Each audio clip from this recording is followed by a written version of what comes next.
All right, what is up, my brothers? So in this video, we need to have a little bit of a conversation about inviting the right or wrong kinds of women into your life. And it often starts with the first date. Let me explain. I've got this longer term coaching client. He's going through a divorce right now. He's worth about 8 figures, very successful dude, has had several exits, blah, blah, blah, all that stuff. But he is trying to get his head squared away on how he got stuck having to untie the knot with a very, very, very difficult woman. And we were talking about the engagement ring, which I thought was an interesting conversation, which I'll bring you guys back to the first date in just a moment. But she made it clear that she would not marry him if he didn't buy her at least an 8-carat diamond engagement ring. She had specific cut and all this sort of stuff incorporated into it. It's basically, well, Becky got this ring, so if you don't buy me this ring, then you don't love me and you're broke, and this sort of narrative.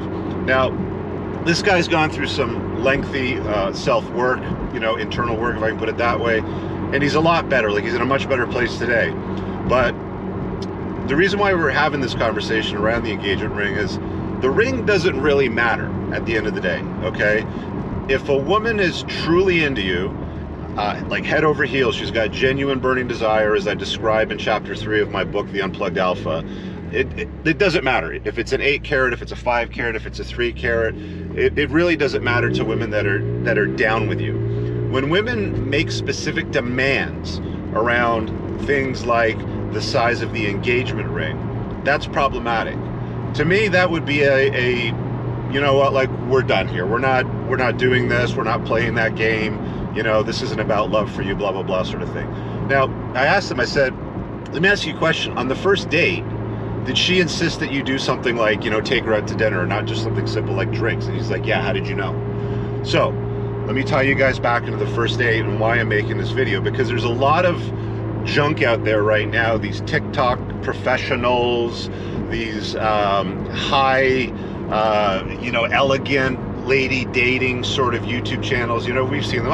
I've talked to them about them randomly during some of my casts before, where they're like, this is how you become an elegant woman, and you don't go out with guys if they don't buy you dinner on the first date, because guys that buy you dinner on the first date are the guys that have the kind of money and lifestyle that will give you what you want. You can have the Range Rover. And these guys, if they just want to buy you drinks or a coffee, are really just broke and they don't have any money.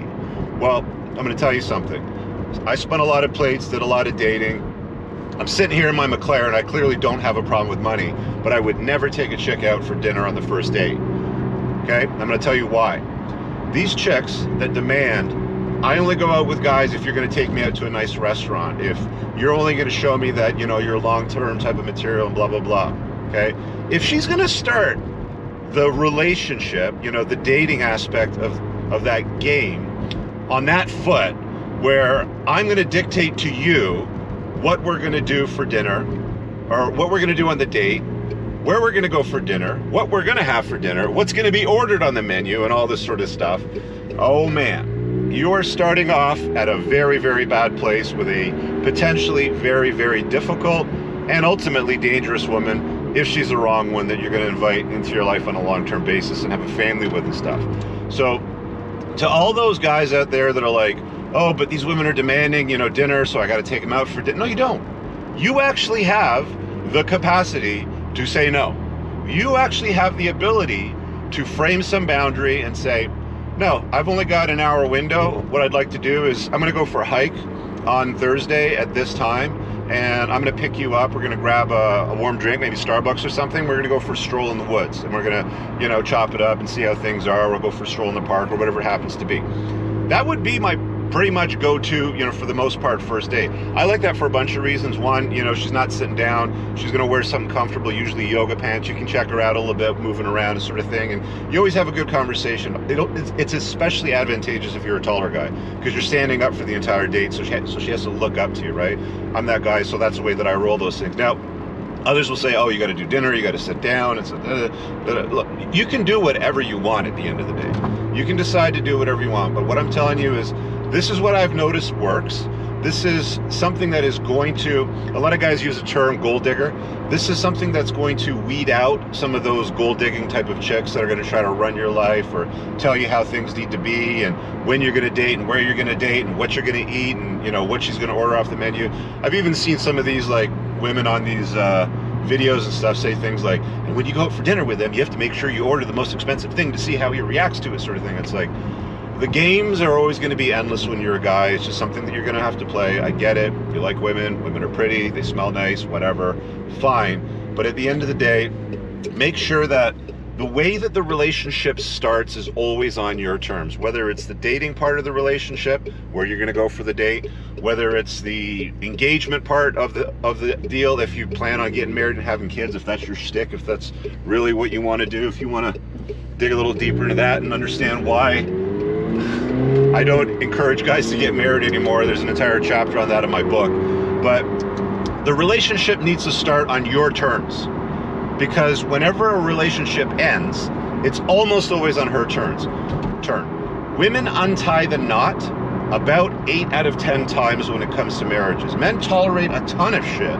Women, 8 out of 10 times are like, I'm out. And it's easy for them. They've got great family law, protecting their interests. They'll make sure that they're well looked after. If there's kids, she's probably going to get custody.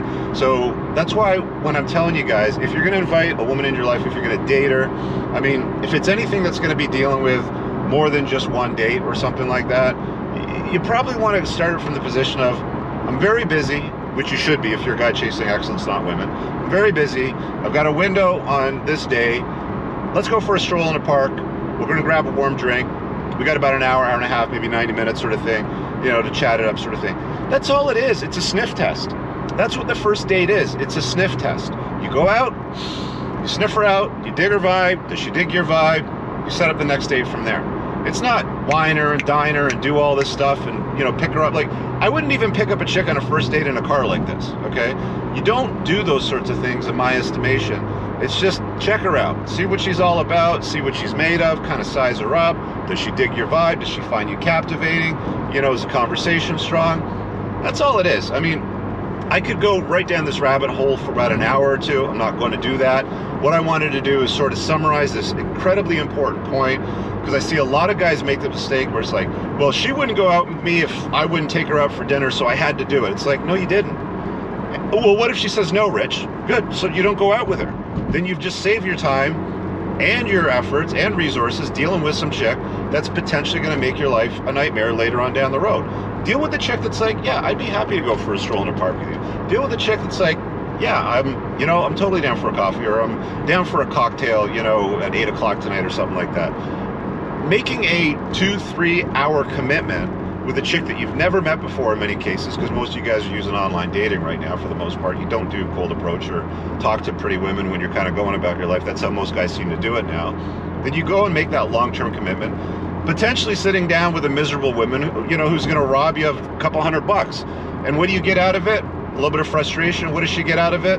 A nice meal, maybe a couple of Instagram pictures for her food vlog or whatever. And there you are. You know, it's like, is that really how you want to spend your dating time?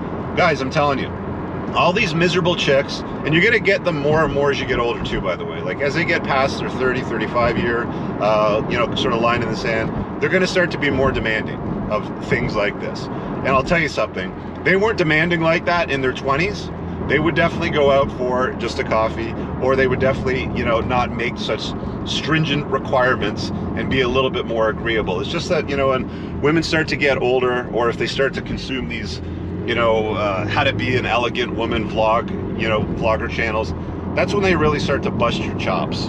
Anyway, you guys let me know what you think. I'm pretty firm on this. Leave a comment below, pinned in the top comment. There's a bunch of useful links that you should definitely check out for my book, my community, my podcast, all that good stuff, my website. Leave a like, a thumbs up for the algorithm, and we'll see you guys in the next video. Peace out.